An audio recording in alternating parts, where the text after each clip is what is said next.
I'm so excited to chat with you because I'm loving your new song, Burnpile. Let's get back though. How do you guys tend to describe the music you make? Is it a little rock? Is it a little country? Is it a little both? Yeah, definitely both. There's influence from both for sure. I just tell people Texas rock. I don't really know what else to call it. You know, Sure. uh, there's a little bit of blues in there sometimes and Yeah. country rock. Yeah, I just say Texas rock. Who are some of the artists then that influenced you when you were growing up? Um, I listen to all the like classic country guys like Waylon and Johnny Cash and Merle Haggard, Willie Nelson. Um, but I also listen to the classic rock like AC/DC and some Metallica and Skinner, just kind of a little bit of everything, honestly. Motown stuff, yeah, blues, I can hear it everything. all in there. Yeah. Well, Yeah. there's an interesting story for where Burnpile came from. Where did this concept come from? So I was in Nashville one day for a write, and I was supposed to write with Eddie Eberly from Eddie and the Getaway and Evan McKeever.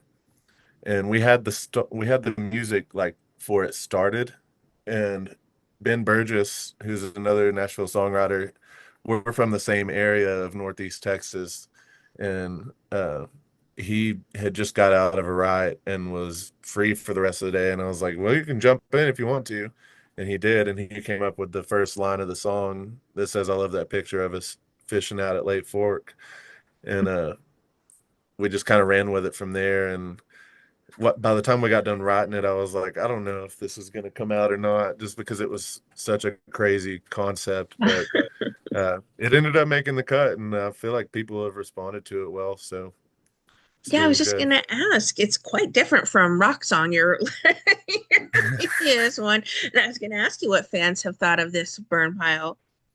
Yeah, they've loved it. Honestly, it's streaming really well, and they're loving it at the live show. People are singing it back, and it's it's it's had a good reaction. So So it's co-produced by Andrew Bayless and Dan Pellerin. How much of a hand though do you all tend to have in the production side of the music you make? a ton, yeah.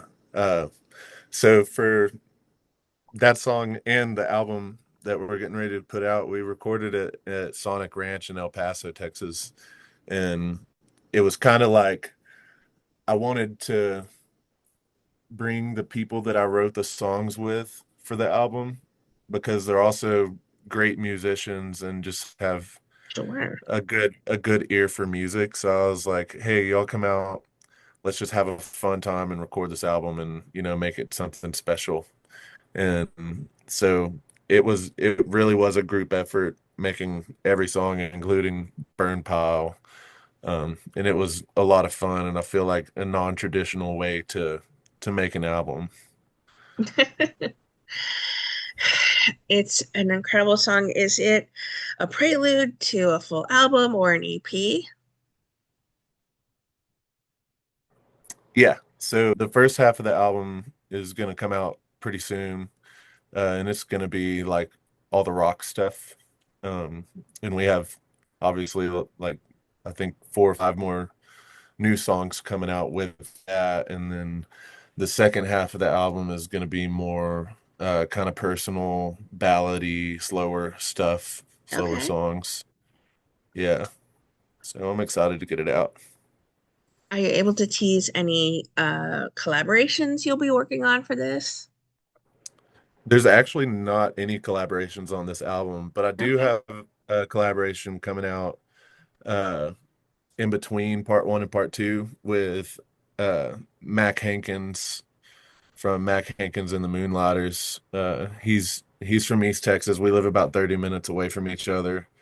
Um, and he's a super talented artist, and he's on the come up, and I feel like he's gonna explode any minute now. But he had a song that's really cool that I decided to jump on, and we did it together, and it's pretty cool. Right.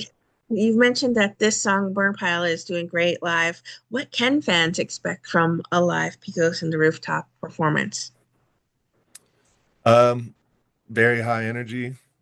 We come out guns blazing, and we have a lot of fun on stage. We have a lot of fun with our fans, and we engage with them, and we make sure that they spent their money well. That it's worth their time and money to be there, and that they have fun and remember the show.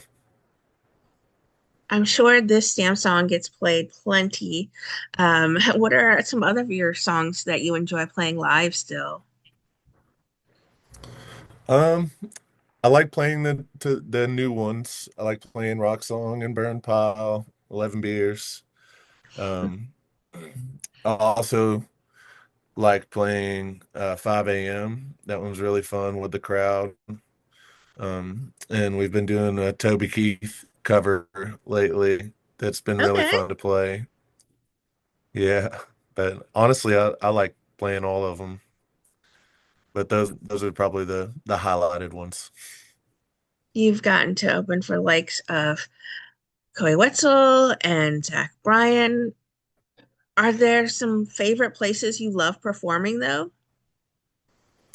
Um, I think one of the coolest places that we've played was at the Gorge up in Washington. It's just like a big giant open canyon Hmm. with a stage. It's really cool. But that's been probably my favorite place so far. I know you talked a little bit about any future collaborations you have in the work. Is there a dream collab you have in mind?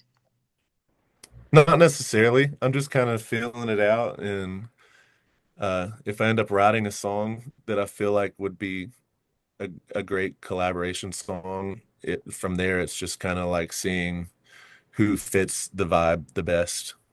But I do have a few people in mind that we're thinking about reaching out to. Okay. What would you like to say then to everyone who are fans and supporters of the incredible music you continue to make? What would I like to say to them? Yeah. Just thank you. They're the reason that I get to live out my dream for a living and get to go down the road with my friends and play music for these people. So thank you.